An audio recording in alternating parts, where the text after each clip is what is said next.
Kemudian untuk bupati wali kota penjabatnya ditunjuk oleh Mendagri. Itu kata undang-undang yang buat DPR.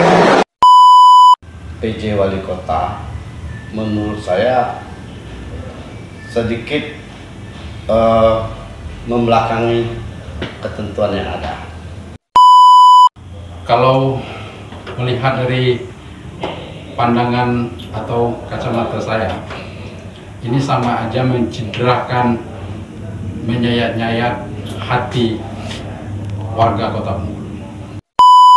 Saya meminta betul kepala penjabat kepala daerah yang 48 ini supaya mereka memanfaatkan betul kepercayaan dari Presiden untuk melaksanakan program melaksanakan pemerintahan yang baik di daerahnya, bisa menjadi role model.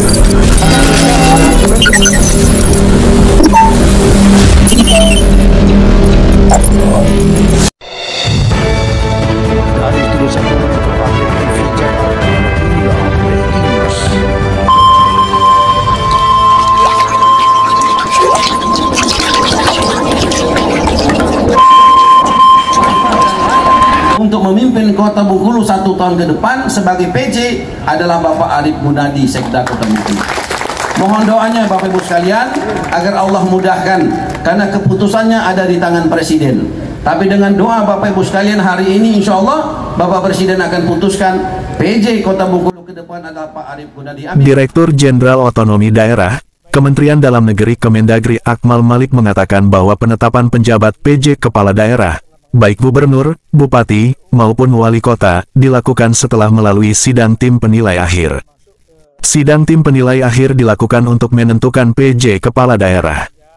Tim penilai akhir ini dipimpin oleh Presiden dan dihadiri sejumlah menteri dan pimpinan lembaga. Papar Akmal Malik dalam keterangan diterima di Jakarta, Kamis lalu kepada kru Metro Update TV Abdul Rahman Daeng yang bertugas di Metro Update TV Jakarta. Dikatakannya bahwa PJ Kepala Daerah tidak hanya ditentukan oleh keputusan Presiden. Akmal pun memastikan penunjukan PJ Kepala Daerah berlangsung sangat ketat. PJ Kepala Daerah bukan hanya ditentukan oleh keputusan Presiden, tapi mempertimbangkan masukan tim penilai akhir dalam sidang yang dipimpin oleh Presiden dan dihadiri menteri atau pimpinan lembaga, kata dia. Lebih lanjut, Akmal mengatakan proses seleksi PJ Kepala Daerah tidak mudah dilalui karena melibatkan banyak elemen dalam penilaian calon. Berdasarkan data dari Dirjen Otonomi Daerah Kemendagri, papar Akmal, terdapat ratusan daerah yang akan dipimpin oleh PJ karena gubernur dan bupati atau wali kota di daerah tersebut telah selesai menjabat. Termasuk PJ Wali Kota Bengkulu. Hal itu karena pemilihan kepala daerah pilkada serentak baru akan dilakukan pada 2024, sementara ratusan kepala daerah menyelesaikan masa jabatannya pada periode September hingga Desember tahun 2023. Akmal memerinci bahwa terdapat sebanyak 105 orang PJ kepala daerah yang telah ditunjuk pada 2022, termasuk 4 PJ untuk daerah otonomi baru (DOB) di Papua. Pada tahun 2023 ini, ada sebanyak 170 PJ kepala daerah yang akan ditunjuk, di mana hingga September tahun 2023 sudah terisi 83 orang PJ, sedangkan tahun 2024 nanti dibutuhkan 270 PJ kepala daerah, jelasnya lagi.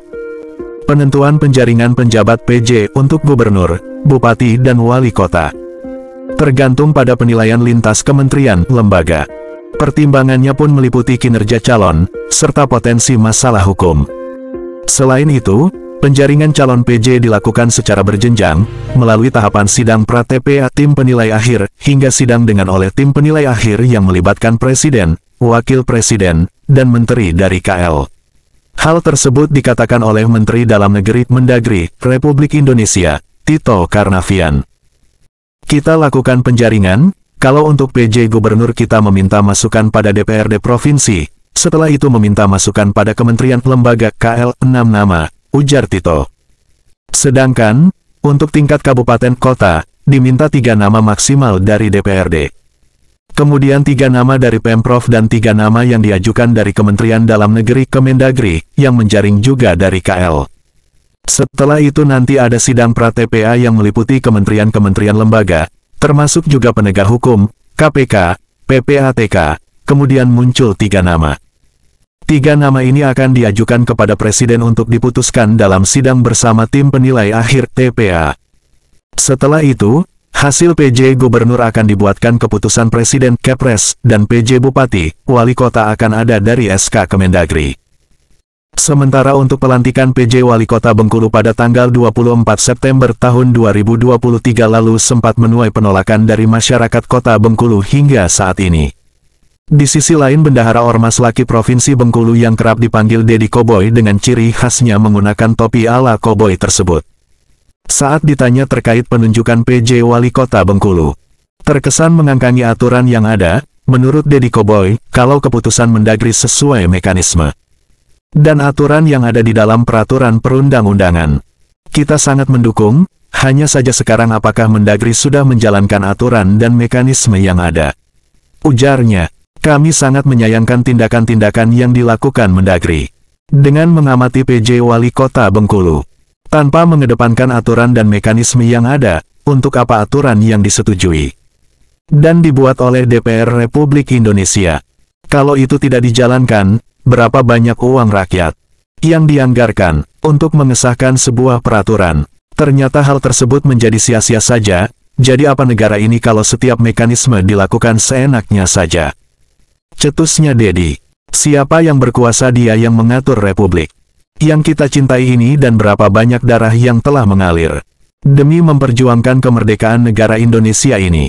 Sementara saat ini banyak pemimpin-pemimpin yang diktator, ucapnya. Bahkan Dedi Koboy mengatakan kalau itu sudah menjadi keputusan yang dibuat Mendagri, seharusnya jangan lagi Mendagri bersurat ke Gubernur dan DPRD Kota Bengkulu. Ini hanya sia-sia, tutup Dedi. Penunjukan PJ Wali Kota Bengkulu sampai saat ini terus menuai kontra dan bahkan banyak kalangan yang terobsesi agar Kemendagri segera mencabut SK PJ Wali Kota Bengkulu yang dianggap telah mengangkangi aturan. Tambah Dedi, pihaknya juga mengingatkan agar pemerintah pusat tidak bermain api pada kebijakan, peraturan, turunan dalam pelaksanaan regulasi pemerintahan pusat terkait PJ Wali Kota Bengkulu. Alfa Tommy selaku Ketua Forum Wartawan LSM Ormas Bersatu Bengkulu menduga penjabat PJ Wali Kota Bengkulu yang diusulkan Kementerian Dalam Negeri, Kemendagri, syarat dengan kepentingan politik. Kuatnya kepentingan politik di Bengkulu, sehingga di Kementerian Dalam Negeri Kemendagri, PJ Wali Kota Bengkulu yang diplot oleh kementerian di luar usulan DPRD Kota Bengkulu dan Gubernur Provinsi Bengkulu, mulai menuai penolakan, seperti penolakan yang terjadi di Kota Bengkulu. Menurut Alfa Tommy yang notabenenya sebagai Ketua Forum WLO Bersatu Bengkulu, untuk menjadi PJ Wali Kota Bengkulu, nama Arif Gunadi, yang tidak diusulkan secara resmi oleh DPRD Kota Bengkulu dan Gubernur Bengkulu Rohidin Mersyah. Jika PJ Wali Kota ditentukan oleh Oknum Eselon 1 di Kemendagri, dengan mengabaikan usulan DPRD dan Gubernur, buat apa ada proses usulan? Tegas Alfa Tommy. Jika yang dijadikan sekehendak mereka. Untuk itu, kami atas nama warga Kota Bengkulu menolak keras adanya PJ Boneka Wali Kota, tegasnya.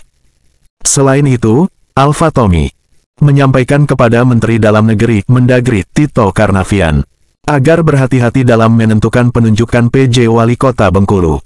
Tommy yakin, seyakin-yakinnya, bahwa Tito tidak ikut dalam kong kali kong penentuan tersebut, sebab informasinya diduga ini ada kaitan dengan kepentingan. Kita tahulah, nak usah kita bahas, karena bukan jadi rahasia umum lagi tentang hal itu, kata Tommy, karena diduga ada kaitannya dengan Pilkada 2024 nantinya di Bengkulu, baik gubernur ataupun wali kota. Dalam hal ini, tambah Alfa Tommy, Mendagri harus memperhatikan beberapa hal untuk mencegah konflik kepentingan dalam pemilihan PJ Wali Kota Bengkulu. Dalam tahap pengawasan 3 bulan atau 90 hari masa kerja PJ Wali Kota Bengkulu ini. Artinya secara kajian politik, bahwa dengan mengusut latar belakang dan relasi politik kepentingan tidak bisa dihindarkan pastinya, dan tidak baik bagi keberlangsungan demokrasi di Kota Bengkulu. Tentunya, kata Alfa Tommy, misi untuk menegakkan good governance akan sangat sulit untuk direalisasikan, sehingga berpotensi menjadi celah oknum tertentu menitipkan kepentingan politiknya. Dan untuk netralitas penyelenggaraan pemerintahan harus dipastikan terjaga. Ini kan sangat strategis sekali, posisi penjabat kepala daerah, ujar Al-Fathomi. Selain itu, jika PJ Wali Kota Bengkulu diduga titipan oknum, dan di belakangnya ada kekuatan besar kepentingan politik, maka Tommy berharap agar DPRD Kota Bengkulu bersikap terhadap hal itu. PJ Wali Kota Bengkulu yang diduga settingan oleh oknum tertentu. Jelas ini adalah konspirasi politik di Bengkulu. Dan PJ Wali Kota Bengkulu terkesan ada kejanggalan.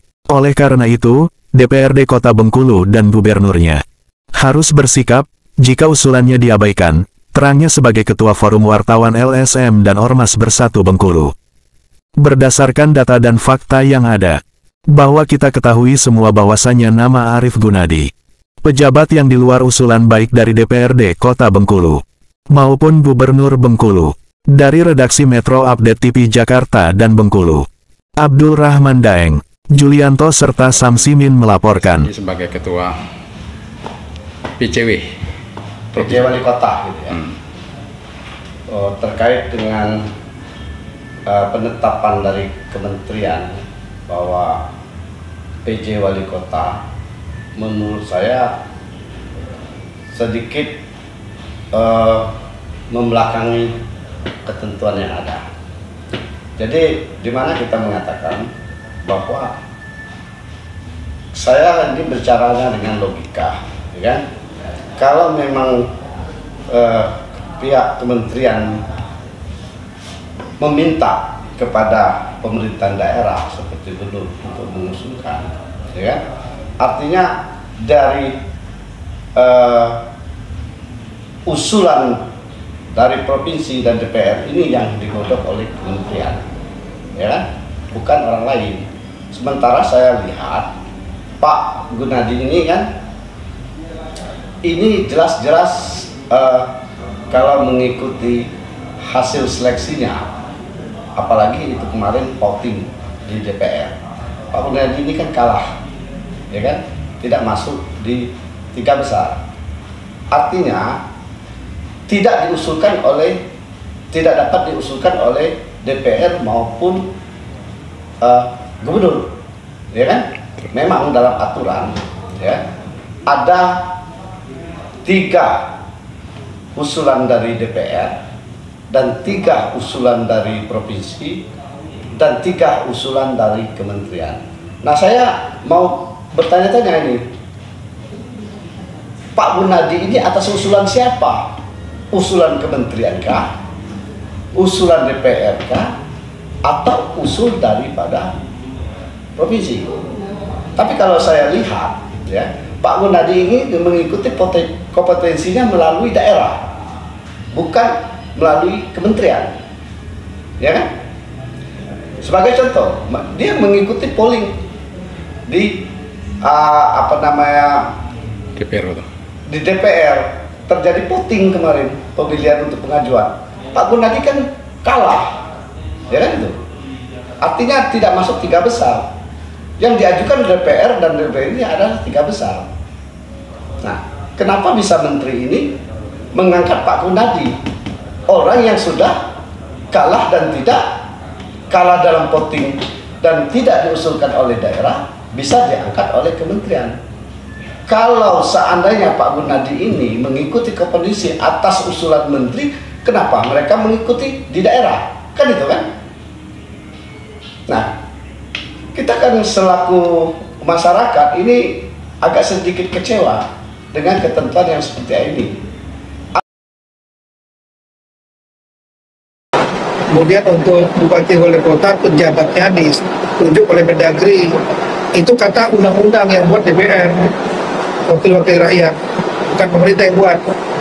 Kemudian syaratnya untuk gubernur harus pejabat pimpinan tinggi media eselon 1 struktural.